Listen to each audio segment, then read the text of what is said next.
बिस्मिल्लाहिर्रहमानिर्रहीम।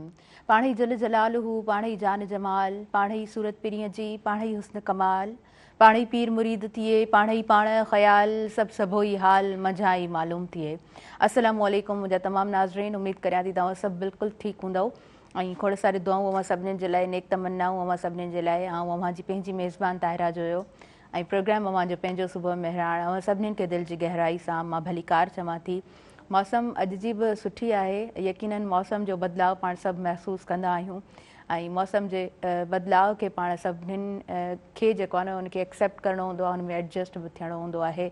आराम आराम सां स्लोली एंड ग्रेजुअली मौसम जेको आहे सो तब्दील थिए पई ऐं हीअ मौसम जो तब्दील थियणु जेको आहे पाण सभिनीनि खे ॾाढो वणंदो पिणु आहे, छाकाणि त असां वटि गर्मियूं तमामु घणियूं हुजनि थियूं ऐं जॾहिं पाण आराम आराम सां थोरो नॉर्मल डेज़ ऐं पोइ वरी थधनि ॾींहंनि जे तरफ़ अॻियां वधंदा आहियूं त हीअ ॾींहं पाण सभिनीनि खे ॾाढा वणंदा आहिनि। हिननि ॾींहंनि में यकीनन कुझु सुस्ती बि थींदी आहे ऐं घर में जेकॾहिं नंढा ॿार हुजनि या वॾा बुज़ुर्ग हुजनि त थोरो घणो बीमारियूं बि अटैक करे विझंदियूं आहिनि त तमामु घणो पंहिंजे ख़्यालु रखण जी ज़रूरत हुजे थी। चयो वेंदो आहे त इलाज खां एहतियात बहितर आहे, पर इहो जुमिलो ॿुधंदा ईंदा आहियूं ऐं अॻे दौर में शायदि इन ते तमामु घणी तवजा हूंदी हुई त बीमारियूं घटि ॿुधण जे लाइ मिलंदियूं हुयूं, बीमारियूं घटि हूंदियूं हुयूं ऐं घर जा जेके टोटका आहिनि, नुस्ख़ा आहिनि, उन्हनि खे रोज़मर्रा जी ज़िंदगी में इस्तेमालु कयो वेंदो हुयो त ज़ाहिरी ॻाल्हि आहे उहो वक़्तु जेको आहे ॿुधंदा आहियूं न त ॾाढो ख़ूबसूरत पाण सभिनीनि खे लॻंदो आहे। पर हिन टाइम जी जेकॾहिं पाण ॻाल्हि करियूं था त हिन दौर में डॉक्टर फील्ड खे बि पाण तरक़ी कंदे ॾिठो आहे ऐं हिन दौर में का बि बीमारी थिए थी हुनजो जेको आहे सो वैक्सीन अची वेंदियूं आहिनि। तव्हां हींअर बि जेको आहे एडवर्टाइज़मेंट्स ॾिसंदा हूंदव त नियाणियुनि खे जेको ओवरी कैंसर थिए थो उन जे लाइ बि असां वटि वैक्सीन हिन वक़्तु मौजूदु आहे। त चवण जो मुंहिंजो जेको मक़सदु आहे त असां जेको आहे न शहरी ज़िंदगी में जॾहिं नज़र विझूं था त असां वटि इन सेंटेंस खां असां ॾाढो परे आहियूं, ॾाढो अमली ज़िंदगी में सभु शयूं नज़र नथियूं अचनि त एहतियात इलाज खां बहितर आहे। छो त ॿ चारि कारण इन जा मूंखे इन तरह सम्झ में अचनि था त हिकिड़ो त ॾाढो टफ पंहिंजो रोज़मर्रा जो जेको तरतीब ॾिनल स्केड्यूल हुजे थो न उहो घणो टफ आहे ऐं असांखे पंहिंजे लाइ घणो वक़्तु कोन मिलंदो आहे। हर माण्हू ॿी जॉब जी तलाश में ज़रूरु हुजे थो, हिकु लिमिटेड टाइम आहे, जेकॾहिं तव्हां 2 बजे ताईं को कमु करियो था, किथे बि तव्हां जॉब करियो था, उनखां बाद जो जेको टाइम आहे 5 बजे ताईं हर नौजवान जेको आहे सो चाहींदो आहे त पार्ट टाइम जॉब असां कयूं या गॾो गॾु असांजो जेको आहे इवनिंग टाइम असां वटि जेको मिले थो उनखे यूटिलाइज़ कयूं, थोरो बिज़नेस खे असां टाइम ॾेई वठूं ऐं बिज़नेस पिणु ॾाढो ज़रूरी आहे। जेकॾहिं हे पाकिस्तान जे फ्यूचर खे ॾिसूं था त असां वटि इलाही चैलेंजिस बि मौजूदु आहिनि, पर देयर इज़ होप ऑलवेज़। हिकिड़ो जेको आहे न उमेद जी जेका किरण आहे, किरणो जेको चवंदा आहियूं न उमेद जो, उहो नज़र ज़रूरु ईंदो आहे। जेकॾहिं उमेद बि इंसानु छॾे ॾिए त पोइ जीअण जा सभु जेके चवंदा आहिनि न त हथियार बि उहे इंसानु छॾे ॾींदो आहे। त उमेद हर जॻह ते इंसान वटि हुजे थी, उनजे लाइ ज़ाहिरी ॻाल्हि आहे कमु करिणो पवे थो। पाण मथी सतह जी ॻाल्हि कयूं, हुकूमत जी ॻाल्हि कयूं, पंहिंजे सूबे जी ॻाल्हि कयूं या हर माण्हू पंहिंजे घर जी ॻाल्हि करे या हर माण्हू सिर्फ़ु पंहिंजी इंडिविजुअल ॻाल्हि करे त उनजो पंहिंजो कमु छा आहे, उन ते थोरो जेकॾहिं गौर फ़िक्र कबो त पोइ ज़ाहिरी ॻाल्हि आहे असांखे फ़ाइदा पिणु नज़र ईंदा, असांखे अपॉर्चुनिटीज़ पिणु नज़र ईंदो, असांखे बिज़नेस पॉइंट सां जेके ॾिसूं त असांखे खोड़ सारा रस्ता पिणु नज़र ईंदा, तालीम जे हवाले सां अपॉर्चुनिटीज़ जे हवाले सां घणा रस्ता ज़रूरु नज़र ईंदा। नाज़रीन, काल्ह जे ॾींहं ते जेको आहे सो मैच असां सभिनीनि जे साम्हूं रहियो ऐं मां अॼु जे प्रोग्राम में जेको आहे सो कॉलर बि शामिलु कंदसि ऐं चाहींदासीं त गेम जे हवाले सां स्पेशली जेको आहे सो क्रिकेट जे हवाले सां, एशिया कप जे हवाले सां अव्हांखे अपडेट ॾींदा हलूं। SM नदीम साहब असां सां फ़ोन कॉल ते मौजूदु आहिनि, उन्हनि खे भली कार चऊं था। हेलो जी, अस्सलाम वालेकुम। वालेकुम अस्सलाम जी नदीम साहब, मैं आपको वेलकम कहती हूँ सुबह मेहरान प्रोग्राम में। कैसे हैं आप, ठीक हैं? अल्हम्दुलिल्लाह बिल्कुल ठीक ठाक माशाल्लाह जी, ज़बरदस्त। अच्छा, कल मैच आपने देखा, हम सब ने देखा और मैं चाहूँगी कि आप जो है वो आप अपडेट करें हमें। जी देखें, बिल्कुल मैच जो है मैंने पहले भी हमारा जो प्रोग्राम हुआ उसमें मैंने कहा था आपको, आपने पूछा था फेवरेट टीम, तो मैंने इंडिया का ही कहा था। उसकी वजूहत क्या है, इंडिया का एक पूरा सिस्टम है, पूरे जो वो लोग जो वो एक प्रोसीजर से गुजर कर फिर जो वो टीम में आते हैं। हमारे यहाँ तो जो है वो 2-4 परफॉर्मेंस होती हैं तो फिर वो जो है फौरन शोर मचना शुरू हो जाता है कि इसको जो है आप जो है पाकिस्तान टीम में लें और सोशल मीडिया पे एक बवाल आ जाता है। कल मैच जो हुआ पाकिस्तान ने जो वो शुरू में स्टार्ट में तो बैटिंग बहुत अच्छी थी 10 ओवर में। उसके बाद जब सलमान अली आगा और मोहम्मद नवाज खेल रहे थे तो फिर जो वो रन का जो फ्लो थोड़ा सा रुका, और वो ऐसा रुका कि जो एक टाइम तो ऐसा लग रहा था कि जो वो शायद 150 भी ना कर पाए। अगर वो फहीम अशरफ जो वो लास्ट में जाके 8 बॉलों पर 20 रन नहीं बनाते तो फिर ये स्कोर और ज्यादा कम होता। तो ये पिच भी जो है वो इतना मतलब जो है वो खराब नहीं था, पिच जो अच्छा खेल रहा था। बैटर्स के हवाले से जो है वो तमाम प्लेयर्स ने जो है वो अपना कंट्रीब्यूट तो किया थोड़ा थोड़ा। फखर जमान है, साइम अयूब है, फिर शाहजादा फरहान ने जो 50 किया। उसके अलावा जो है वो फहीम अशरफ नीचे से आए, उन्होंने रन किए। लेकिन जो है पाकिस्तान को कहीं ना कहीं जो है वो अपने आप को इम्प्रूव करने की जरूरत है। बिल्कुल क्रूशल टाइम के ऊपर छोटी छोटी गलतियां जो हैं वो जो है आपको जो वो ले डूबती हैं। और ऐसे ही हुआ कि वो हारिस ने जो है कैच छोड़ दिया। अंपायर जो है वो भी उनकी फेवर कर रहे थे। देखें, हमें पता है कि आईसीसी के जितने भी लोग हैं वो इंडिया को फेवर करेंगे किसी न किसी हवाले से। तो फखर जमान का जो आउट था वो आउट नहीं था, अंपायर ने हालांकि थर्ड अंपायर कर गया और फिर उसने जाके जो है वो बिल्कुल क्लीन चिट दे दी कि भैया आउट है। तो ये इस किस्म की चीजें हो रही हैं, तो आपको बहुत ज्यादा मजबूत होने की जरूरत है। तो जो इंडियन बैटर्स आए, ओपनर शुभमन गिल और अभिषेक शर्मा, उन्होंने जिस तरीके से बैटिंग की तो ऐसा लग रहा था कि जैसे कोई जो वो क्लब की टीम खेल रही है उनके सामने। उन्होंने जो छक्के और चौके उनकी बरसात कर दी। तो बहरहाल ये है कि पाकिस्तान को इम्प्रूवमेंट की बहुत ज्यादा जरूरत है, और इम्प्रूवमेंट जब आएगी जब आप ग्रास रूट लेवल पर और अपने जो वो डोमेस्टिक स्ट्रक्चर को बेहतर करेंगे।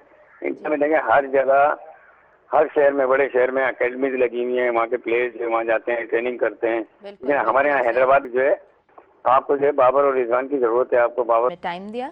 नाज़रीन, वक्त थी वियो आहे शॉर्ट कमर्शियल ब्रेक जो नंढड़ो ब्रेक आहे। तव्हां काॾे न वञिजो, असां सां गॾु रहिजो।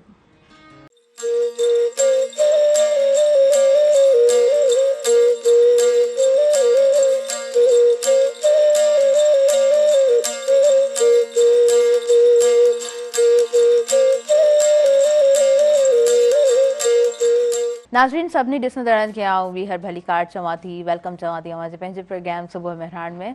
ऐं जॾहिं सुबुह मेहरान जी ॻाल्हि कयां थी त पोइ लॻंदो आहे त नेचर असां जेको आहे न कनेक्ट रहे थी हिन प्रोग्राम सां।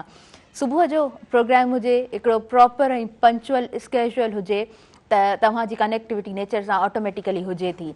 अव्हां जॾहिं पंहिंजे घर खां निकिरो था तमामु शयुनि खे ऑब्ज़र्व कंदा ईंदा आहियो, तमामु शयुनि खे ॾिसंदा ईंदा आहियो। जेकॾहिं तव्हांजी पाणी ते नज़र पए थी, जेकॾहिं तव्हांजी दरिया ते नज़र पए थी, जेकॾहिं तव्हांजी नज़र पए थी ॿार स्कूल वञी रहिया आहिनि, जेकॾहिं तव्हांजी नज़र पवे थी उन रिक्शा ड्राइवर ते ऐं उन जेको आहे सो गाॾी जो जेको ड्राइवर आहे उन्हनि जो जेकॾहिं को क्लैश थी वञे थो, या तव्हां जेको आहे सो ईंदे कंहिं रेड़ी वारे खे ॾिसी वठो था जेको पंहिंजो फ्रूट सेट करे रहियो आहे, या तव्हां कंहिं उन माण्हूअ खे ॾिसो पिया जेको पंहिंजे घरां निकिरी रहियो आहे ऐं पंहिंजी शर्ट खे सही कंदो अॻियां वञे पियो। त इहे सभु शयूं जेको आहे न हिकु प्रॉपर स्केजुअल रखण वारो माण्हू ऐं हिकु उहो पर्सन जेको जंहिंखे स्क्रीन ते अपेयर थियणो आहे या की जंहिंखे रेडियो ते अचिणो आहे, त उहे सभु शयूं तमामु शयूं रस्ता रोड पाणी पखी उॾंदड़ सभु शयूं ॾिसी रहियो हूंदो आहे। ऐं उन्हनि सभिनीनि शयुनि खे जेको आहे सो उनजी पंहिंजी हिकिड़ी इमेजिनेशन हूंदी आहे। उनखां पोइ जॾहिं हू ॻाल्हाईंदो आहे त हुनजे ॻाल्हाइण मां बि ख़बर पवंदी आहे त हर शइ खे हुनजी जेका आहे न उनजी ऑब्ज़र्वेशन आहे, हर शइ खे कहिड़े अंदाज़ में ॾिसी रहियो आहे। सुबुह जो जॾहिं मां ईंदी आहियां ऐं ख़ासि तौर ते मां हमेशह ॻाल्हि कंदी आहियां त हिकिड़ा उहे ॿार जेके प्राइवेट स्कूल्स में वञी रहिया हूंदा आहिनि, जेके पूरी जेको आहे न किट में मौजूदु हूंदा आहिनि, पूरी ड्रेस ऐं उन्हनि जो शूज़ ऐं तमामु जेको आहे न हर शइ हुनजी परफेक्ट लॻी रही हूंदी आहे। उनजी निस्बत में उहे ॿार जेके गवर्नमेंट स्कूल्स में वञी रहिया हूंदा आहिनि, उन्हनि जो पंहिंजो हिकिड़ो ड्रेसिंग कोड, त उन्हनि ॿारनि खे ॾिसी मूंखे ॾाढी ख़ुशी थींदी आहे त इहे इन्हनि खे जेको आहे न पढ़ण जो चाह ज़रूरु मौजूदु हुजे थो। अच्छा, हिन ॻाल्हि खे पाण कंटिन्यू कयूं था, पर असां वटि जेको आहे सो फ़ोन कॉल ते मौजूदु आहिनि डॉक्टर शेर मेहराणी साहब, ऐं उन्हनि जो हिकिड़ो प्रोफाइल जेको आहे उहो ॾाढो वॾो आहे। जॾहिं बि उन्हनि खे ॿुधो आहे ॻाल्हाईंदे त हमेशह मूंखे ईअं लॻंदो आहे त असां जॾहिं कंहिं बि हॉल में मौजूदु रहूं था ऐं असां नौजवान जॾहिं मौजूदु हुजूं था ऐं पाण जॾहिं ॻाल्हाईंदा आहिनि त असांजी ॻाल्हि ॿोल जेका हूंदी आहे उहा पंहिंजी अधु ते छॾे ऐं उन्हनि खे असां ॿुधणु ज़रूरु चाहींदा आहियूं। उन्हनि जा आर्टिकल्स, उन्हनि जो कमु ॾाढो वॾो आहे। दिलि जी गहराई सां डॉक्टर शेर मेहरानवी साहब तव्हांखे भली कार चवां थी। अस्सलाम वालेकुम। वालेकुम अस्सलाम। महिरबानियूं जी, कीअं आहियो सर? ठीकु आहियो? अल्हम्दुलिल्लाह, दुआऊं। तव्हां ख़ुशि आहियो? माशाल्लाह, ज़बरदस्त। अच्छा सर, हीअ मौसम जेको आहे सो मटिजी चुकी आहे ऐं हिन मौसम जी सुबुह कराची जी कीअं आहे? कराची जी सुबुह त इलाही थधी ऐं वणंदड़ आहे ऐं ईअं सम्झो त सियारे जी आमद जीअं हुजे कराची त अॼु ईअं लॻे थी। वाह ज़बरदस्त, तमामु सुठो। अच्छा सर, असां जेकॾहिं हे सुर सामूंडीअ ते अॼु अव्हां खां ॿुधूं सुर सामूंडी अव्हां कीअं पढ़ियो आहे, उनजो लेसन कीअं आम माण्हू ताईं पहुचे थो ऐं ॾिठो वञे त सर बि निसरिया आहिनि, सो मां चाहींदसि त तव्हां प्लीज़ इन बाबति अॼु प्रोग्राम में ॻाल्हायो। बिल्कुलु, सामूंडी बुनियादी तौर ते त सिक जो सुर आहे, उनमें प्यार आहे, मोहबत आहे, पंहिंजाइप आहे ऐं वॾी ॻाल्हि त ख़ुशहाली आहे। जी सर निसरिया पांद उतर लॻा आओ पिरी, असां तो कारण कांद पे पर में पुछाऊं कयूं। त हाणे उहे पर में पुछाऊं करण या सहसे सुखाऊं करण, हक़ीक़त इहा आहे त जॾहिं ख़ुशहाली हूंदी आहे त उन खां पोइ ई महबूब बि यादि ईंदो आहे। ऐं जीअं जेका सो सिंधी में मशहूरु चवणी बि आहे ऐं अयाज़ बि हिनखे चयो आहे त ड्रव बिना ढोलिया कान्हे साञा सूंहं जी। त जॾहिं ख़ुशहाली सारंग जॾहिं अची थो वञे ऐं लतीफ़ साईं जीअं चयो आहे त बानियूं ऐं बाहियूं पखे सुहनि पंहिंजे, त हर को पंहिंजनि पखनि में ख़ुशि आहे, ख़ुशहाल आहे। त उन खां पोइ जेका सो महबूब यादि अचे थो, अंदरि कुंडी ॿाहिरि ताज़ी पखा पट सुहनि, सुरही सेज पासे पिरी मर पिया मींहं वसनि, असां ई पिरनशार होन बराबरि ॾींहड़ा। त उहो जेको पस मंज़र आहे ख़ुशहाली जो, उहो जेको ख़ुशी जो, उहो जेको अमन जो, त उन खां पोइ हिकिड़ी ईअं सम्झो त नई उमेद जाॻे थी ऐं ज़िंदगी जो ॼण त हिकिड़ो नओं पासो असांजे साम्हूं अचे थो। ऐं लतीफ़ साईं इन पासे खे ॾाढो ख़ूबसूरती सां ॻायो आहे। जीअं लतीफ़ साईं चए थो त खारे खेड़ाऊ मथे मिठे मोटिया, सौदो कनि न सोन जो वॾा विहाऊ, मोती जे मेहराण जा तिन जा तामाऊ, सामूंडी साऊ लंका लुटे आया। त हाणे इहो लंका लुटे अचनि या लंका लूपे अचनि, पर उहो माना वापार करे जॾहिं मोटनि था त हिकिड़ी ख़ुशहाली खणी मोटनि था ऐं पंहिंजी धरती जे लाइ हिकिड़ो अहिड़ो हुनर खणी था मोटनि, अहिड़ो खज़ानो खणी था मोटनि जंहिंजी हिन धरती खे ज़रूरत आहे। सिड़ सुञाणियो चोए माओ सामूंडी आया, मान मुंहिंजो होए जानी हिन जहाज में।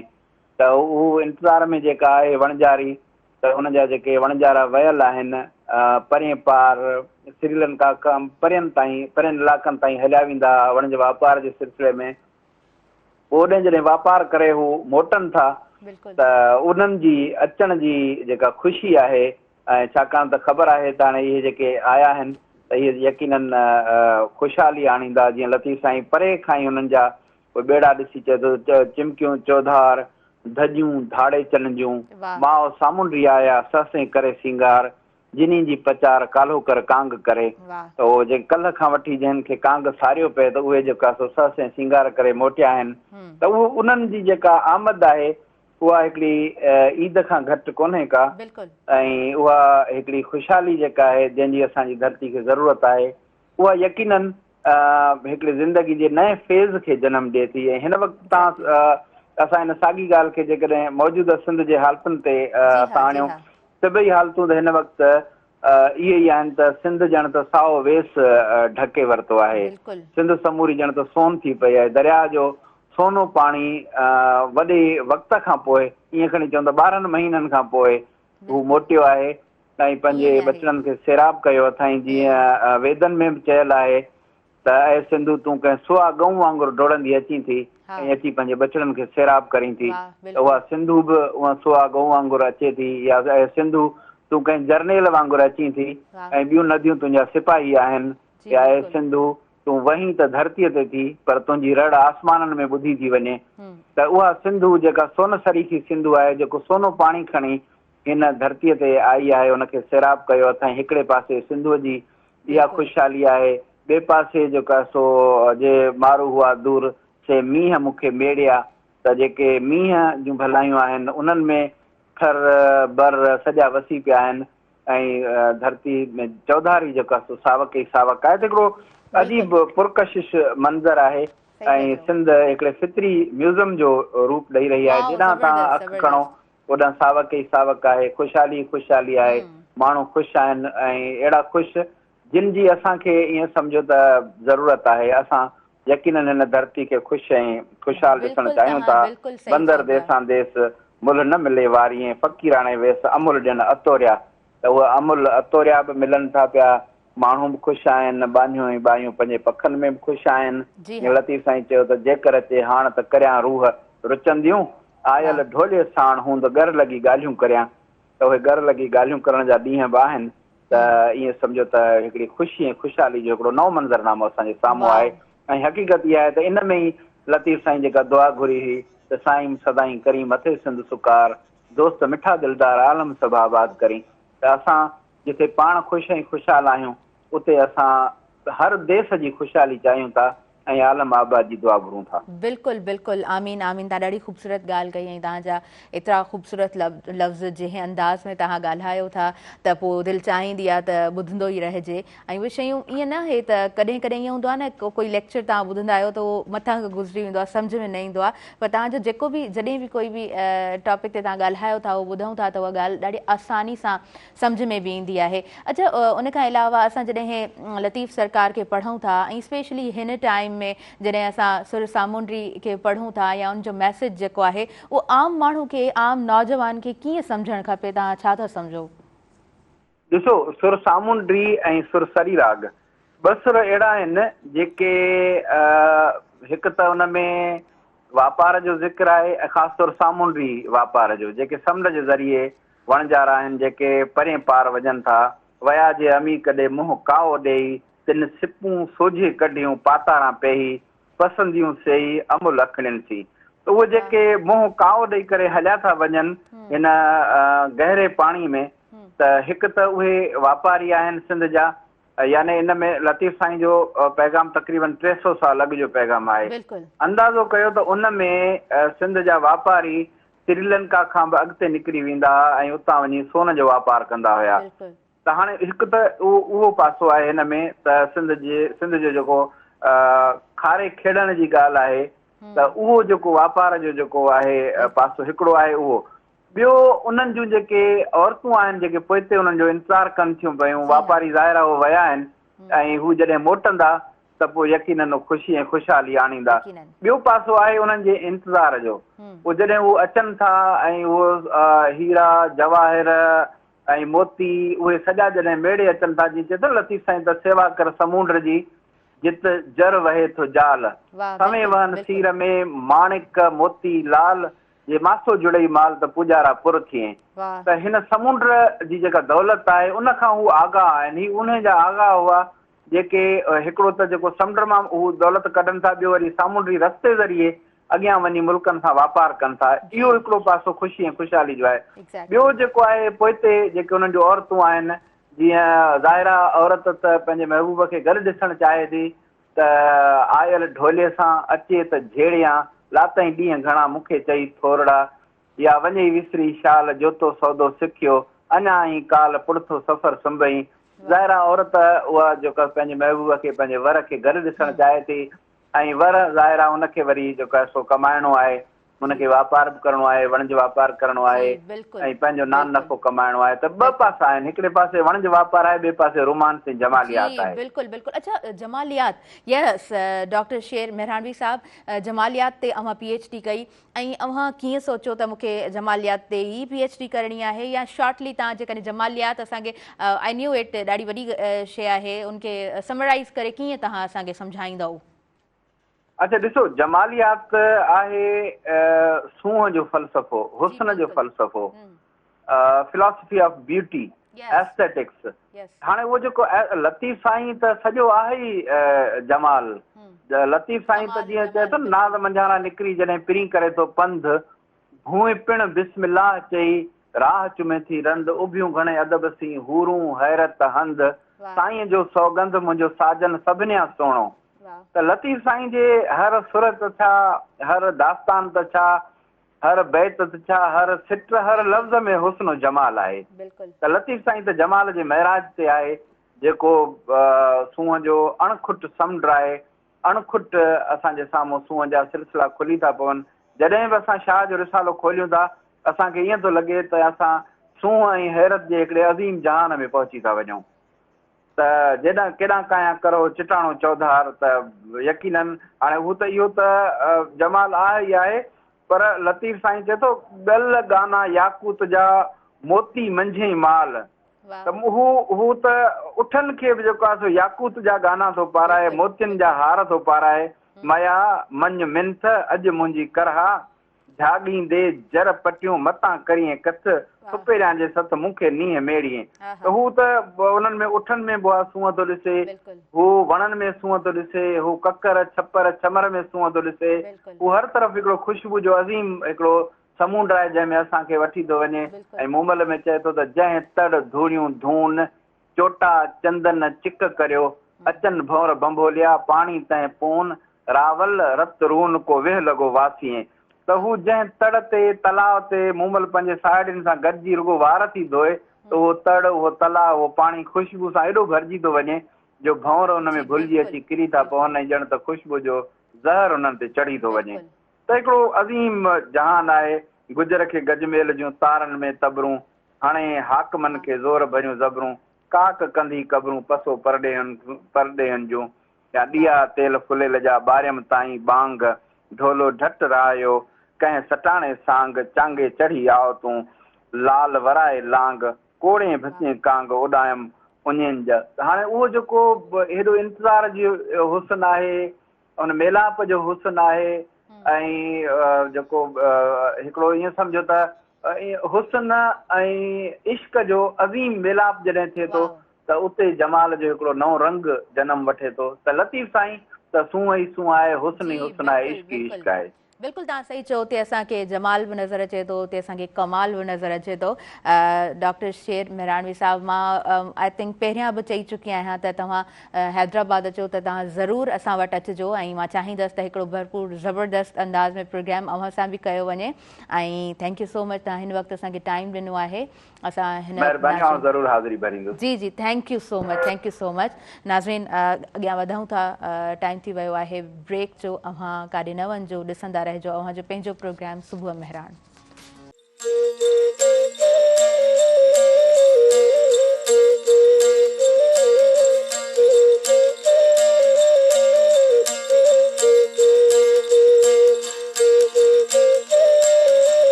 नाज़रीन सभिनी ॾिसंदड़नि खे ॿीहर भली कार चवां थी अव्हांजे पंहिंजे प्रोग्राम सुबुह मेहरान में ऐं सुबुह मेहरान जो प्रोग्राम हीअ स्क्रीन अव्हांजी पंहिंजी ही मंच अव्हांजो पंहिंजो यूट्यूब ते चैनल मौजूदु आहे मेहरान टीवी एंटरटेनमेंट जे नाले सां तव्हां डिफरेंट प्रोग्राम्स उते अपलोड थी वेंदा आहिनि जीअं मतिलबु 12 बजे ही प्रोग्राम ख़तमु थी वेंदो आहे त उते अपलोड थी वेंदो आहे तव्हां उते वञी करे प्रोग्राम खे ॾिसी सघो था ऐं फेसबुक जी बि ॻाल्हि ज़रूरु मां कंदी हलंदमि त फेसबुक ते बि पेज मौजूदु आहे मेहरान टीवी एंटरटेनमेंट जे नाले सां त तव्हांखे जेको आहे सो प्रोग्राम जो मुख़्तलिफ़ हिसा उते बि ॾिसण जे लाइ मिलंदा आहिनि प्रोग्राम लाइव हली रहियो हूंदो आहे तव्हां उते ॾिसी रहिया हूंदा आहियो अव्हां सभिनीनि जा शुक्रगुज़ार आहियूं मुंहिंजी इंटायर टीम थैंकफुल आहे त तव्हां जेको आहे सो प्रोग्राम खे पसंदि कंदा आहियो ऐं हमेशह तव्हांजा जेके बि असांखे रिव्यूज़ मिलंदा आहिनि ऐं या तव्हां फ़ोन कॉल ते असां सां कनेक्ट रहंदा आहियो त ॾाढो सुठो लॻंदो आहे उन खां अलावा जॾहिं असां मौसम जी ॻाल्हि कंदा आहियूं या असां क्लाइमेट चेंज जी ॻाल्हि कंदा आहियूं जिते पाण सभु ॼाणूं था त असां जहिड़नि मुल्कनि ते बि तमामु घणो असरु हुजे थो भले असांजो मुल्क 1% ई उन में छो न कंट्रीब्यूट करे रहियो हुजे पर पोइ बि असां ते जेको आहे सो तमामु शयूं असरअंदाज़ तमामु घणियूं थियनि थियूं इन सां ॿियो माहौलियाती गदिलाइण सां हिकिड़ो नुक़सान त घणा सारा आहिनि पर सिहत ते जेको आहे सो इहो इन तरह जो बि नुक़सानु थींदो आहे त जेके एलर्जिक माण्हू हूंदा आहिनि उन्हनि लाइ वॾो चैलेंज बणिजी वेंदो आहे फॉर एक्ज़ाम्पल तव्हांखे डस्ट एलर्जी आहे या तव्हांखे जेको आहे सो स्मोक खां एलर्जी आहे त तव्हां लाहौर जहिड़े शहर में घणे टाइम ताईं स्टे कोन था करे सघो छो त उते तव्हांखे न इहा एलर्जी अञा वधी वेंदी तव्हांजो प्रॉब्लम अञा वधी वेंदो साफ़ु सुथरनि शहरनि में जॾहिं इस्लामाबाद जी ॻाल्हि कंदा आहियूं त उते बि 2 मुद्दूं हूंदियूं आहिनि या त उते मींहुं वसंदो आहे या त उते जेको आहे सो जेका हवा थिए थी उहा घिमियल हवा असांखे महसूसु थींदी आहे खुली हवा असांखे महसूसु कोन थींदी आहे त कुझु टाइम रहण खां पोइ वरी माण्हू चवंदो आहे त न असां जेको आहे न पंहिंजे पासे वापसि अचूं त असांजी एटलीस्ट हवा त असांखे खुलियल मिलंदी आहे ख़ुश्क हवा हूंदी आहे त उन सां स्किन ते वरी तमामु घणो असरु पवंदो आहे। तव्हांजी स्कैल्प जी हेल्थ जेका आहे वारनि ते असरु पवंदो आहे, तव्हांजी स्किन ते तमामु घणो असरु पवे थो। मौसम जॾहिं बदिलजंदी आहे त डेफिनेटली हिकिड़ो स्किन ते उनजो पूरो पूरो इम्पैक्ट हुजे थो। डॉक्टर सिलवत अस्करी साहिबा सां अक्सर मां प्रोग्राम में उन्हनि खे कनेक्ट कंदी आहियां ऐं इन ई हवाले सां जेको आहे असां डिस्कस कंदा आहियूं त जॾहिं मौसम चेंज थिए थी त ज़ाहिरी ॻाल्हि आहे हर मौसम जा पंहिंजा पंहिंजा चैलेंजिस हुजनि था। उन्हनि खे प्रोग्राम में मूं कनेक्ट कयो आहे। हेलो जी, अस्सलाम वालेकुम। वालेकुम अस्सलाम। जी अल्हम्दुलिल्लाह डॉक्टर साहिबा, आपकी दुआएं। और आप बताएं, आप कैसी हैं? ठीक हैं? बस अल्लाह का शुक्र है, बहुत ठीक ठाक। लेकिन आपकी सारी टीम को मेरी तरफ से बहुत बहुत सलाम और दुआ। जी thank you so much doctor साहिबा। मैं मौसम की बात कर रही हूँ और मौसम को मैं कनेक्ट कर रही हूँ कि उसका जो है इम्पेक्ट होता है स्किन पे, स्कैल्प पे, बालों पे। तो ये तमाम इश्यूज़ जो है हम सब यहाँ पे जो है ना, हम गर्ल्स की बात नहीं कर रहे, ख़वातीन की बात नहीं कर रहे, इक्वली वो जो है ना वो बॉयज़ पे, मर्दों पे भी उसके इफ़ेक्ट होते हैं। तो मैं चाहूँगी कि आप थोड़ा सा अवेयर करें किस तरह हमें जो है अपनी स्किन की, अपने बालों की केयर करनी चाहिए।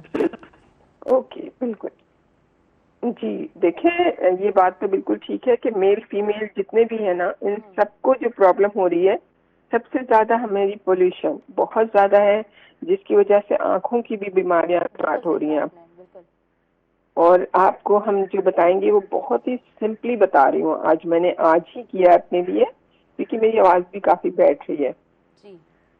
तो ये है कि हल्दी, साबित हल्दी होती है ना, आप बाजार से ले लें साबित हल्दी, और उसके अंदर आप वो पका लें। आप वो अच्छे से पका लें उसे, और पकाने के बाद उसे देखें उतार के कि थोड़ी सी नरम हो जाएगी जब वो ना, तो उसको आप उसके अंदर एक चुटकी अजवाइन डालें। ठीक है, एक चुटकी अजवाइन और थोड़ा सा गुड़, अपने हिसाब से जितना आपको मीठा पसंद है, ये आप बना के रख लें और इसको गर्म करें और इसे पिलाएं। आप बच्चों को भी पिलाएं, आप भी पिए। इससे सबसे ज्यादा आपका जितना भी सीने की जितनी बीमारियां हैं और कान की, दिमाग की, मतलब आप समझ लें कि मिग्रेन जो होता है ना, वो भी इससे सही होता है। तो ये चीज ऐसी है कि ये आप पी के निकला करें, 2-3 घूंट गरम गरम पी के निकल लें। अगर आपको इसमें लौंग डालना है, अगर सांस के मरीज हैं तो इसमें लौंग भी डाल लें। सही। और थोड़ी सी साबित वाली काली मिर्च, ओके। ये डाल के 5 मिनट तक इन्हें पकाना होगा। और पकाने के बाद, ताकि इसको ये स्टरलाइज हो जाएंगे बिल्कुल, इनके सारे हाइजीनिकली बिल्कुल क्लीन हो जाएंगे, ये साफ सुथरे। तो फिर आपको एक सफाई वाली चीज चाहिए। ये नहीं कि अगर आपने गुड़ ऐसे ही खा लिया, तो भी अक्सर ऐसा होता है कि गुड़ में भी काफी गंदगी होती है, खुले पड़े होते हैं इधर उधर, और फिर आप मुंह में डाल लेते हैं, तो ये हल्की हल्की बीमारियां स्टार्ट होती हैं। ये थोड़ी होता है कि आपने भी गुड़ खाया और वो गंदा था और आपको फौरन हो गया, ऐसा नहीं होता। आंतों के अंदर जो बच्चों के कीड़े हो जाते हैं ना पेट में, जी हाँ, वो सब इन्हीं वजूहात से होते हैं कि थोड़ी थोड़ी गंदगी खिला दी, ऐसे कोई बगैर धुला सेब खिला दिया, बगैर धुला कोई भी फल खिला दिया, तो उससे गाजर आपने खा ली बगैर धुली, थोड़ी सी ऐसे ही धोई हल्की सी और खा ली, तो ये सब चीजें आपके अंदर इम्यूनिटी को लो करती हैं। आहिस्ता आहिस्ता आपके जो आंतें हैं वो कमजोर होना शुरू हो जाती हैं। प्रोबायोटिक जो आपकी बॉडी के, जो आपके आंतों को जो सेफ्टी देते हैं, डिफेंस एक तरह से आपको करते हैं, हर बीमारी से बचाते हैं, पेट की बीमारी से, तो वो प्रोबायोटिक जो है ना वो कम पड़ जाते हैं। प्रीबायोटिक, प्रोबायोटिक, इनकी वजह से हमारे अंदर प्रॉब्लम शुरू हो जाती है।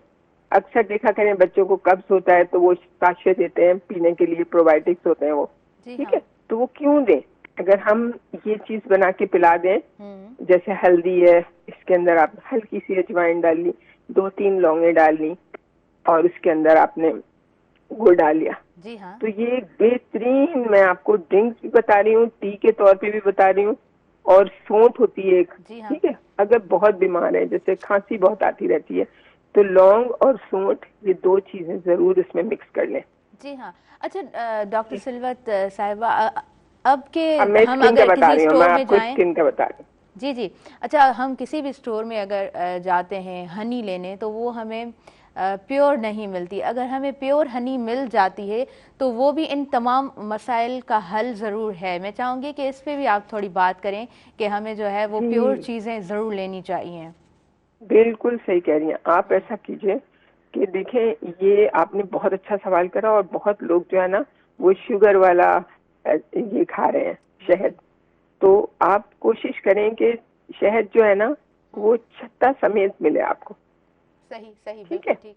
और छत्ता जो होता है वो डिफरेंट होता है। एक जो बाजार में मिलता है, जैसे कि मैं नाम नहीं ले रही, बड़े बड़े छत्ते मिलते हैं, बड़े जबरदस्त स्टाइलिश जबरदस्त डिजाइन करे हुए, तो वो ना वो नहीं होते असली। और जो छोटे छोटे छोटे छोटे बिल्कुल जरा जरा से बारीक से होते हैं, जैसे आपने पकड़ा और वो टूट गए, एकदम नरम हो गए, हाँ, बिल्कुल। वो होता है असल में शहद का छत्ता। अच्छा, सही। और आपको अगर शहद ऐसे ही मिल रहा है तो आपने छत्ता ले लिया, खरीद लिया, ठीक है। और वो छत्ता जब आप शहद डालेंगे तो वो छत्ता भी उसमें नरम करके थोड़ा सा उसको आप मिलेठी के पाउडर में मिक्स करें थोड़ा, और उसको आप डाल दें उसके अंदर। तो ये इतनी बेहतरीन चीज है, आपकी स्किन के लिए भी इतनी प्यारी चीज है। स्किन के लिए अगर आपने बेसन में ये छत्ता और थोड़ा सा शहद और दूध की मलाई या दूध या पाउडर वाला दूध आपने अगर ये लगा के मुंह धोना शुरू कर दिया, तो फिर आपका बेहतरीन मतलब एक ऐसी चीज आपको मिलेगी कि आपके वाइट हेड्स जो होते हैं वो कभी नहीं जाते बगैर फेशियल के, वो भी चले जाते हैं इससे। बिल्कुल बिल्कुल। अच्छा जी डॉक्टर साहिबा, हम इस मौसम में तमाम इश्यूज़ को जैसे स्किन का, बालों का, ड्राइनेस, ये तमाम चीज़ें तो फेस कर ही रहे होते हैं, लेकिन जो हमारे नेल्स हैं उनकी प्रॉब्लम्स भी जन्म लेना शुरू होती हैं। तो उसके लिए सिंपल क्या सॉल्यूशंस हैं आपके पास? देखिए, नेल्स जो है एक तो फंगल बहुत जल्दी हो जाता है, जैसे नेल खराब होने लगते हैं ना, काले काले से हो जाते हैं, तो वो आपके अंदर की कमजोरी होती है, फंगल इन्फेक्शन हो जाता है, वो उसकी वजह से भी होता है। पेट के आंतों का, जैसे मैंने आपको बताया ना, आप जितना अपना पेट सही रखेंगे ना, आपकी इम्यूनिटी जो है वो डेवलप होना शुरू हो जाएगी। आपके अंदर डिफिशियंसी होती है जिसकी वजह से ऐसा होता है। अगर हम खाना पीना अच्छा खाते हैं ना, लेकिन हम टाइम पे नहीं खाते।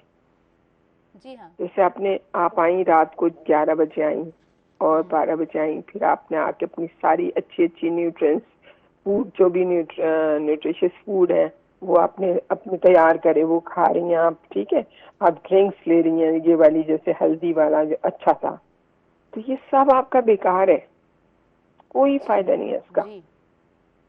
तो ये बात आप लोगों को जिस कदर बताएंगी ना, इतने ही उनको फायदा होगा।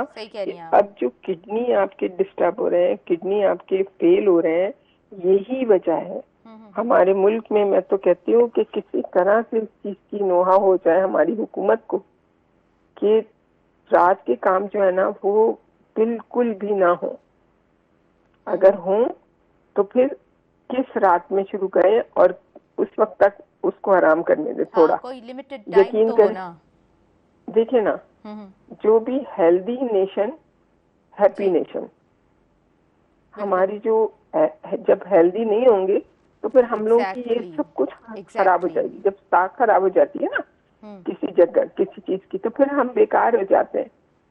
हमारी पॉपुलेशन जो है ना वो बिल्कुल pure nutrition, pure malnutrition पे आई हुई है। बिल्कुल। तो ये दो चीजें आप समझाइए तारा, सबको हर वक्त बताया कीजिए कि जितनी भी अच्छी चीजें ले रहे हैं आप, वो सब चीजें आप दिन में लें, ताकि आपकी बॉडी रात तक यूटिलाइज कर ले और फिर आपकी सर्विस बॉडी की हो, और आप सुबह नए होके अच्छे फ्रेश, स्किन भी अच्छी, किडनी भी अच्छे, दिल भी अच्छा और हड्डियां भी अच्छी आपकी हमेशा रहेंगी।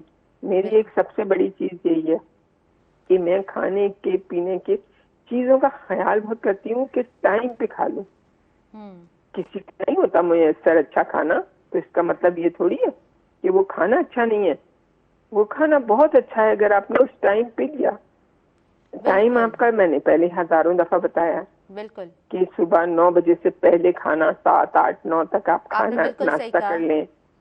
बिल्कुल आप नाश्ता कर लें। अच्छा डॉक्टर साहिबा, वैसे सिल्वर साहिबा, मैं अक्सर देखती हूँ कि ओबेसिटी का भी हमारे यहाँ बहुत बड़ा इशू है। मतलब मैं अपने साथ ही डिफरेंट ऑर्गेनाइजेशंस में जब मेरा काम होता है, तो मैं थोड़े टाइम बाद जब लड़कियों को देखती हूँ तो वो बहुत ज़्यादा उनका वेट हैवी हो जाता है। तो उसके पीछे क्या वजूहत हैं? मतलब वही जिस तरह आपने डिस्कस किया कि डिस्टर्ब रूटीन, देर से उठना, देर से खाना, क्या वजूहत हैं? और ये तो प्रॉब्लम, व्हाट आई थिंक कि ये बहुत बड़ी प्रॉब्लम है। बहुत बड़ी प्रॉब्लम है। यही तो मैं कह रही हूँ कि अवेयरनेस नहीं है, नो हाउ नहीं है कि आपके बॉडी के अंदर मोटापा थोड़ी होता है। आप अगर आप डी शेप हो गई हैं तो मोटी कहलाएंगी ना, तो वो चीज आप कमजोर हो गई है और ज्यादा। एक दुबले पतले इंसान से ज्यादा आप कमजोर हैं। सही सही बात क्योंकि आपके अंदर ये इन्फ्लेमेशन है, ये वरम है, वरम। ये वरम जो होता है ना, जब होता है जब आप अपने बॉडी के अंदर ट्रांसग्रेस कर रही होती हैं, मतलब आप कुदरत की काम जो है उसको आप खत्म कर रही होती हैं, आप अपने तरीके से चल रही होती हैं। सही। तो ये वजह होती है, इसमें कुछ भी प्रॉब्लम नहीं है। आपका वरम फौरन उतरता है। आप देखा करें सुबह छोटा मुंह होता है बिल्कुल ना, जी हाँ, बिल्कुल, और शाम तक इतना फूल जाता है चेहरा। क्यों होता है? क्योंकि हम लोग की गलत खाना, गलत टाइम पे खाना। गलत खाना आप खाने, मैं किसी को कुछ नहीं कहती, क्योंकि उसका एक टाइमिंग है। अल्लाह ने जो, आपको पता है हमारे जो मैदे के अंदर एक ऐसा केमिकल होता है, जी हाँ, जो अगर आप हथेली पे रखेंगे ना तो हथेली में सुराख होके नीचे गिर जाएगा। इतना हजम करने वाली चीज है वो। बिल्कुल बिल्कुल आपने सही कहा। और तमाम चीज़ों का वो कहते हैं ना कि कोई और ख्याल नहीं रख सकता जितना आप खुद रख सकते हैं। आप खुद रख सकते हैं, बिल्कुल बिल्कुल बिल्कुल जी बिल्कुल। मेरे पास अच्छा जी, मैं थोड़ा जो है ना वो जिम के हवाले से भी एक हमारे यहाँ हमारे, मतलब मैं ये कह सकती हूँ कि वो हमारी टीम का हिस्सा भी हैं, SM नदीम साहब। उनसे भी मैंने पूछा था कि हम अगर जिम की बात करते हैं, फिटनेस की बात करते हैं, तो ज़रूरी नहीं है कि वो स्पोर्ट्स पर्सन के लिए ही हो। आम रूटीन में चलने वाला जो लड़का है, जो लड़की है, चाहे उसकी उम्र कुछ बड़ी क्यों ना हो, उसके लिए कितना ज़रूरी है कि वो अपनी फिटनेस पे ध्यान दे। बिल्कुल, तुमने बहुत अच्छा सवाल किया, इसलिए कि मुझे ना, मैं आजकल यही काम कर रही हूँ। मैं स्पोर्ट्स कॉम्प्लेक्स जैसी जगहों पे जाके वहाँ पे मैं 50 साल, 60 साल, 70 साल, 5 साल, 10 साल, 15 साल, 14 साल और जवान लोगों को खास तौर पे उठना बैठना सिखा रही हूँ, चलना फिरना सिखा रही हूँ। क्योंकि पोस्चर के बगैर ना ताहिरा सब कुछ बेकार है। अगर आपका पोस्चर अच्छा नहीं है ना, बिल्कुल, तो आप किसी तरह से आप सही नहीं हो सकते, अंदर के ऑर्गन आपके। ऐसा ही है, बिल्कुल। ठीक है, तो आपका जो ये जो सीना होता है ना, ये जो 12 हमारी जो पसलियां हैं, रिब्स, ये इनको हम किस तरह से अलाइन रख सकते हैं, अलाइन रख सकते हैं, बिल्कुल सही कहा। हाँ, वो मैं सिखाती हूँ। और आपको अगर अभी तो जल्दी में है तो मैं आपको ये बता रही हूँ कि ये कराची में मैंने ये एडमिशंस हो रहे हैं। मैं अभी इंशाल्लाह ताला आपको बाद में नेक्स्ट टाइम मैं आपको बताऊंगी डिटेल में इसके बारे में, कि यहाँ पे आए और सिर्फ एक हफ्ता ही सीख के चले जाएं, हमेशा के लिए हो जाएगा उनका। वाह, जबरदस्त। और उसके साथ साथ ये है कि आप लोग सीधे लेटे, बिल्कुल जब आप उठते हैं अंगड़ाई लेते हैं, मैं शायद आपको बता भी चुकी हूँ। तो वो अंगड़ाई लें, बहुत अच्छी तरह अपने आप को टाइट कर लें और अपने पाँवों को आगे की तरफ रखें, मतलब पीछे की तरफ नहीं कर लें, अपनी तरफ पाँव को रखें, ताकि वो एंकल जो है ना, वो एंकल आपकी तरफ रहे, नहीं तो रग खिंच जाएगी जी। ठीक है ना? तो ये सुबह को आप ये करें और खूब अच्छी तरह 7 सेकंड तक करें। 1 2 3 4 5 6 7 तक करें और फिर रिलैक्स कर लें अपनी बॉडी को, बिल्कुल ढीला छोड़ दें। फिर 7 दफा करें। आप यकीन करें, आपके सारे मसल्स जो है वो जगह पे आ जाएंगे। और जब आप बिस्तर से उठेंगी ना, तो जो तकलीफ होती है ना, चलना फिरना मुसीबत है, वो सब आप करना शुरू कर देंगे खुद से। जबरदस्त जबरदस्त। ये एक बेहतरीन थेरेपी बता रही हूँ मैं। इससे बहुत अच्छा रहेगा और सर्वाइकल के लिए बहुत कुछ बताना चाहती हूँ। जबरदस्त जबरदस्त, थैंक यू सो मच। आपने बहुत अच्छे तरीके से समझाया। मैं समझती हूँ कि हमारे जो तमाम व्यूअर्स हैं इस वक्त देख रहे हैं, उनके लिए बहुत ही सिंपल ये सोल्यूशन है कि आपको कभी कहाँ दर्द होता है, कभी कहाँ दर्द होता है। वक्त हो रहा है शॉर्ट कमर्शियल ब्रेक का। Well, thank you so much, आपने हमें टाइम दिया। Doctor Silwat, thank you so much.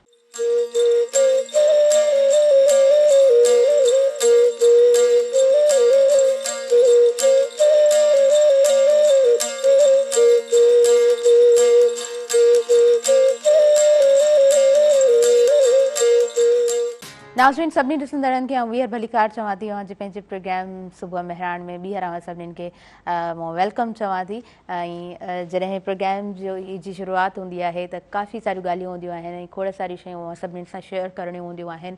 मां कल्ह जे ॾींहं ते क्लिप्स ॾिसां पई, मां मेहरान टेलीविज़न ते वेठी आहियां, प्रोग्राम में वेठी आहियां, इन जे लाइ न पर हूअं बि माना मां क्लिप्स ॾिठियूं पे जेका डॉक्यूमेंट्री हली पे दरिया ते, पखियुनि ते, पाणी ते, मूंखे एॾी ख़ूबसूरत लॻी। ऐं मां ॿाहिरि हुयमि पर उनखे मां जेको आहे सो मां वरी जेको आहे सो अॻियां स्क्रॉल करे उनजो जेको ॿियो क्लिप हुयो उहो बि मां ॾिठुमि। सिंधूअ जे सेर जे नाले सां एॾी ज़बरदस्त डॉक्यूमेंट्री हली। ऐं उन ते जेको ॿाहिरि जा जॾहिं पखी असां वटि अचनि था ऐं उन्हनि पखियुनि जी कीअं सार संभाल हुजे थी, छो त पखी जॾहिं अचे थो उनखे ज़ाहिरी ॻाल्हि आहे उनजो शिकार कयो वेंदो आहे ऐं पखी घटि नसीब थींदा आहिनि, पर उन्हनि सां जेका मुहबत, उन्हनि सां जेका उनसियत हुजे थी या पखीअ जी बि उन पंहिंजे मालिक सां जेका उनसियत जेका मुहबत थिए थी, उहो ॾिसी ॾाढो मूंखे ताजुब थियो ऐं ॾाढी कमाल जी उहा मूंखे डॉक्यूमेंट्री लॻी त नेचर ईअं ई हूंदी आहे। तव्हां जॾहिं उनजो ख़्यालु कंदा आहियो त उहा अव्हां जो ख़्यालु करणु लॻंदी आहे, अव्हां सां मुहबत करणु लॻंदी आहे। पोइ तव्हां उहा पखी जी ॻाल्हि कयो, पाणी जी ॻाल्हि कयो, दरिया जी ॻाल्हि कयो, या तव्हां जेको आहे सो ग्लेशियर्स जी ॻाल्हि कयो, नेचर जे कंहिं बि हिसे खे वठी तव्हां ॻाल्हि कयो न, तव्हां उनजो ख़्यालु कंदव उहा शइ तव्हांजो ख़्यालु कंदी। ऐं मेहरान टेलीविज़न जी इहा जेका डॉक्यूमेंट्री आहे मां चाहींदसि तव्हां ज़रूरु हिकु दफ़ो ॾिसिजो, तव्हांखे ॾाढी ख़ूबसूरत लॻंदी। ऐं जॾहिं पाण दरिया जे सेर जी ॻाल्हि कयूं था त दरिया सां पाण सभिनीनि खे हूअं ई मुहबत हूंदी आहे। पोइ तव्हां ठटे किंजर में रहंदा हुजो, तव्हां बदीन में रहंदा हुजो, तव्हां कराची में रहंदा हुजो, तव्हां इस्लामाबाद में रहंदा हुजो, सिंध जे कहिड़े बि कुंड कुर्छ में रहंदा हुजो या पाकिस्तान जे कहिड़े कुंड कुर्छ में रहंदा हुजो या भले अव्हां ॿाहिरि किथे बि रहंदा हुजो, पर जॾहिं दरिया में चाढ़ हूंदो आहे, जॾहिं दरिया वहंदो आहे, जेको वेदनि में जहिड़े अंदाज़ में लिखियलु आहे, जंहिं अंदाज़ में उहो दरिया असांखे उन सूंहं में नज़र ईंदो आहे, त पोइ चाहींदा आहियूं त किथे बि इंसानु हुजे उहो अचे ऐं पंहिंजे दरिया सां मुहबत जो इज़हार ज़रूरु करे। सो तव्हांखे जेको आहे न स्क्रीन ते बि तमामु शयूं नज़र ज़रूरु अची रहियूं हूंदियूं। ऐं जॾहिं असां ॻाल्हि करियूं था दरिया जी, जॾहिं असां पाणी जी ॻाल्हि करियूं था, जॾहिं असां फितरत जी ॻाल्हि करियूं था, जॾहिं असां सिंध जी ॻाल्हि करियूं था ऐं फितरी म्यूज़ियम जी जॾहिं ॻाल्हि कजे थी त पोइ सिंध हक़ीक़त में उन अंदाज़ में असांखे नज़र बि अची रही आहे। पर छा करिणो आहे, असां हमेशह ॻाल्हि कंदा आहियूं सदियुनि पुराणी जेका असांजी सकाफ़त आहे उन जी ॻाल्हि कंदा आहियूं ऐं वरी पोइ हिन दौर जी जॾहिं ॻाल्हि कंदा आहियूं, ॿिनि शयुनि खे जॾहिं असां भेटींदा आहियूं त असांखे हिकिड़ो वॾो डिफरेंस नज़र ईंदो आहे त दुनिया कंहिं अंदाज़ में अॻियां वधे पई ऐं असां अॼु किथे मौजूदु आहियूं। असां वटि हर शइ मौजूदु आहे, असां वटि थोरो टाइम रिक्वायर्ड हुजे थो, पर असांखे उहा सूंहं तमामु नज़र अची रही हूंदी आहे जेका असां किताबनि में पढ़ी रहिया हूंदा आहियूं, जेको असां पंहिंजे अदीबनि खां, पंहिंजे दानिश्वरनि खां, उन्हनि जी शाइरी में, उन्हनि जी किताबनि में, उन्हनि जे डिस्कशन्स में ॿुधी रहिया हूंदा आहियूं। पर जॾहिं 12 महीननि खां पोइ असांखे उहा सूंहं वरी नज़र ईंदी आहे त पोइ पाण सभु ईअं चऊं त ॿीहर जी पवंदा आहियूं। पोइ तव्हां मलाहनि खे ॾिसो, तव्हां मुहाणनि खे ॾिसो, उन्हनि जी ज़िंदगी खे ॾिसो, ख़ुशहाली खे ॾिसो, जॾहिं समुंड मां मच्छी बि अची रही हूंदी आहे, असांखे पल्लो बि मिली रहियो हूंदो आहे, जॾहिं असांखे हसीन मंज़र नज़र अची रहिया हूंदा आहिनि त पोइ वाक़ई सिंध जेको आहे सो बहकी पवंदी आहे, सिंध महकी पवंदी आहे। पर मेहरान टेलीविज़न जो हिकिड़ो स्लोगन हमेशह तालीम जे लाइ, ऐं जॾहिं तालीम जी ॻाल्हि कंदा आहियूं त असां उते स्पोर्ट्स जी बि ॻाल्हि कंदा आहियूं, छो त तालीम ऐं रांदियूं जेको आहे सो गॾु रहनि थियूं। जॾहिं असां सिहतमंद जिस्म जी ॻाल्हि कंदा आहियूं त सिहतमंद दिमाग़ जी ॻाल्हि कंदा आहियूं। दिमाग़ सालिम आहे, सिहतमंद आहे त जिस्म ज़रूरु सिहतमंद ऐं सालिम इंसान जो हुजे थो। पोइ तव्हां भले ॾिसण में स्मार्ट हुजो, बिल्कुलु सन्हड़ा हुजो, पर तव्हांजो जेको ज़हन आहे उहो जेकॾहिं फ्रेश आहे त तव्हां घणो कुझु ज़रूरु करे सघो था। उनजे लाइ ॾाढो ज़रूरी आहे त पंहिंजी एजुकेशन ते पाण फोकस्ड हुजूं, पंहिंजी तालीम जे हवाले सां पाण जिदोजहद कंदा रहूं, जिथे बि हुजूं पंहिंजी तालीम खे अॻियां वधाइण जे बारे में ज़रूरु सोचूं, पंहिंजी तालीम खे अॻियां वधाइण जे लाइ त पाण कोशिशूं कयूं, पाण जिदोजहद कयूं। जिथे बि तव्हां ॻोठनि में मौजूदु आहियो, जिथे जिथे बि अव्हां ॾिसो पिया, अव्हांजो वक़्तु आहे, अव्हांजो मुस्तक़बिल आहे, अव्हांजो फ्यूचर जॾहिं अव्हांखे नज़र अचे थो त हिकु शइ तव्हांखे ज़रूरु सम्झ में ईंदी हूंदी त तालीम जेकॾहिं आहे त पोइ सब कुछ है, पोइ सभु आसाइशूं बि आहिनि, पोइ दुनिया जूं सभु रौनकूं बि आहिनि, सभु उहे रंगीनियूं बि नज़र अचनि थियूं, पर जेकॾहिं तालीम खां इंसानु महरूम आहे त पोइ कुझु बि बाक़ी हुन वटि नथो रहे। ऐं हक़ीक़त में मीडिया जी फील्ड में मां इहो बि ॾिठो आहे त असां कंहिं बि फील्ड जी ॻाल्हि कयूं, मीडिया जी स्पेसिफिक न, पर जेको एजुकेटेड माण्हू आहे, जेको पढ़ियलु लिखियलु माण्हू आहे, उनखे उहा इज़त मिलंदी आहे, उनखे उहो मान बि मिलंदो आहे, उनखे उहो मर्तबो मिली रहियो हूंदो आहे। त ॾाढो ज़रूरी हूंदो आहे त असां सभिनी शयुनि खे भले गॾु खणी हलूं, पाण जेको आहे सो करे करे कुझु शयुनि खे सुठो टाइम उते गुज़ारींदा हुजूं, पर गॾोगॾु पंहिंजी एजुकेशन खे असां कंटिन्यू कयूं, उन्हनि तमामु शयुनि खे न विसारियूं। स्टार्टिंग में जेको आहे सो पूरो जो पूरो सेगमेंट असां SM नदीम साहब सां असां उन्हनि सां कनेक्ट रहियासीं, उन्हनि सां ॻाल्हायोसीं क्रिकेट जे हवाले सां। बेसिकली ॻाल्हि हूंदी आहे गेमिंग जे हवाले सां, त असां जॾहिं तालीम जी ॻाल्हि कंदा आहियूं थोरो पंहिंजे पाण खे कुझु एक्टिविटीज़ में बि मुब्तला रखिजे, त जीअं चवंदा आहिनि न त बैलेंस्ड वे में इंसानु हलंदो आहे, त पोइ जेको आहे सो उहो घणे भाङे उहो जेको आहे सो डिस्ट्रैक्ट थियण खां बची वेंदो आहे। उनखां अलावा मौसीक़ी जी ॻाल्हि कयूं था, मौसीक़ी हमेशह चयो वेंदो आहे त रूह जी ग़िज़ा आहे, ऐं नो डाउट जॾहिं असां मेहरान टेलीविज़न जी ॻाल्हि कंदा आहियूं त असांखे जेको आहे सो हसीन मौसीक़ी जो रंग उते नज़र अची रहियो हूंदो आहे। उते तव्हां जेको आहे सो जॾहिं राति जे पहर में मेहरान टेलीविज़न जी स्क्रीन खे ॾिसो था, तव्हांखे हमेशह जेको आहे सो म्यूज़िक सां कनेक्ट कयो वेंदो आहे, ऐं दैट इज़ अ ब्रिज। मूंखे लॻंदो आहे त उहो हिकु ब्रिज जो कमु करे रहियो हूंदो आहे, त ॿियनि ॿोलियुनि जा माण्हू बि असां सां कनेक्ट थी रहिया हूंदा आहिनि, बेसिकली उहे इंजॉय करे रहिया हूंदा आहिनि उन म्यूज़िक खे, उन पैटर्न खे।